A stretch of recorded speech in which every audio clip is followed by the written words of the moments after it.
Hello दोस्तों, नमस्ते, प्रणाम, स्वागत है आपका हमारे यूट्यूब चैनल पर। तो दोस्तों, आज हम आपको एक छोटा सा प्यारा सा विवाह का गीत सुनाने जा रहे हैं।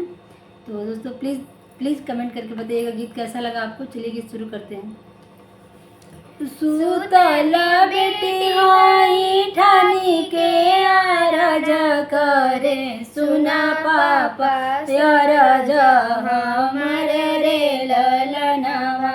अरे सुना पापा अरज हमरे रे ललनावा। असबर खोजा पापा सुंदर सायनावा।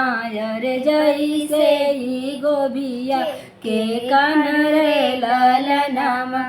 अरे जैसे ही गोबिया के कान रे ललनामा। अखिया तरहे पापा मामा का फकिया। अरे नकिया तरहे सुगा ठोड़ रे ललनामा। अरे नकिया तरहे सुगा ठोड़ रे ललनामा।